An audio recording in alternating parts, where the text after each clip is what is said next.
Hello friends, welcome to சமையல் சம்பவம்.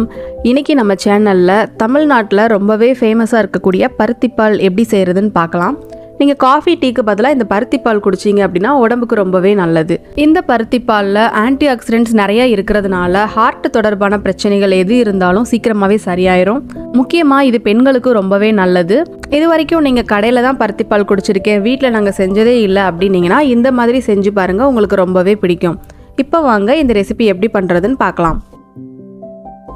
இந்த பருத்திப்பால் செய்கிறதுக்காக என்னென்ன பொருட்கள் எடுத்திருக்கோம் அப்படின்னா, 1/2 கிலோ அளவு பருத்தி விதை வாங்கி நல்லா க்ளீன் பண்ணிவிட்டு நைட்டு ஃபுல்லாக ஊற வச்சு எடுத்தாச்சு. ஒரு பெரிய தேங்காயில் 1/2 முடி தேங்காய் எடுத்திருக்கேன். 25 கிராம் அளவுக்கு சுக்கு சேர்த்துக்கணும். அடுத்ததாக ஒரு 20 ஏலக்காய் எடுத்துக்கலாம். 100 கிராம் பச்சரிசியை தண்ணியில் ஊற வச்சு எடுத்திருக்கேன். 1/2 கிலோ அளவுக்கு கருப்பட்டி எடுத்திருக்கேன். நீங்கள் வெல்லம் கூட சேர்த்துக்கலாம்.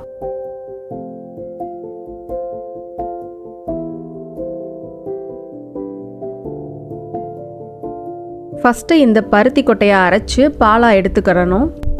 ஒரு 2-3 வாட்டி மிக்சி ஜாரில் போட்டு அடிச்சிங்கன்னா நல்லாவே உங்களுக்கு திக்கான பால் கிடச்சிரும். அடுத்ததாக கருப்பட்டியை பொடிசாக தட்டி வச்சுருக்கேன். தேங்காவை நல்லா துருவியாச்சு.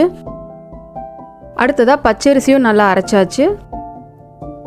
சுக்கை நல்லா பொடி பண்ணியிருக்கேன், நல்லா ஜலிச்சு எடுத்துக்கோங்க. அடுத்து ஏலக்காயை 1-2 தட்டி வச்சுருக்கேன்.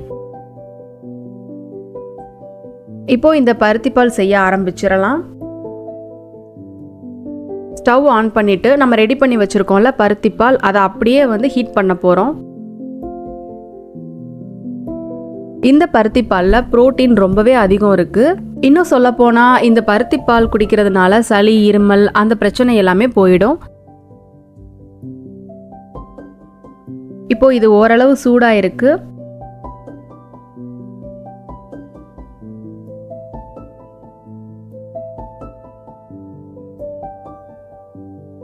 இப்போ இது பொங்க ஆரம்பிச்சிருச்சு. லைட்டாக நம்ம கிண்டி விட்டுட்டே இருக்கலாம். ஒரு 5 நிமிஷம் போல் இது நல்லா கொதிக்கட்டும்.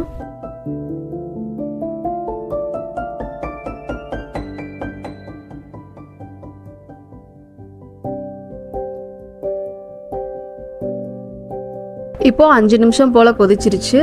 இதில் நம்ம அரைச்சி வச்சிருக்கிற பச்சரிசி மாவை உள்ளே சேர்த்துக்கலாம்.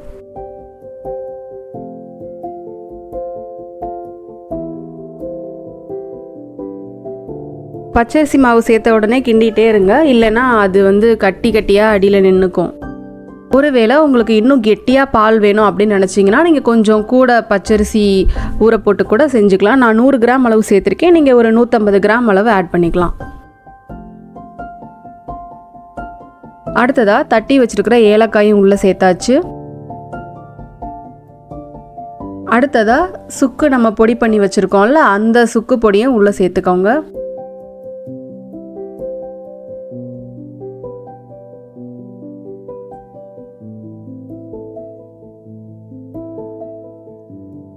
அடுத்து தட்டி வச்சிருக்கிற கருப்பட்டியும் உள்ளே சேர்த்துக்கலாம். யூஸ்வலாக இந்த பருத்திப்பால் கடையில் வாங்குறது உங்களுக்கு வெல்லம் போட்டு தான் செய்வாங்க. பட் கருப்பட்டி போட்டு செஞ்சிங்கன்னா டேஸ்ட் இன்னுமே நல்லாயிருக்கும். அடுத்ததாக தேங்காய் துருவி வச்சுருக்கோம், அதையும் உள்ளே சேர்த்துக்கலாம். உங்களுக்கு தேங்காய் துருவி போட பிடிக்கலைன்னா தேங்காய் பாலை எடுத்து கூட உள்ளே சேர்த்துக்கலாம். ஆனால் கெட்டியாக இருக்கணும் தேங்காய் பால், அப்போ தான் நல்லாயிருக்கும். இப்போது ரெடி ஆயிடுச்சு. நம்ம இதை சர்வ் பண்ணிடலாம்.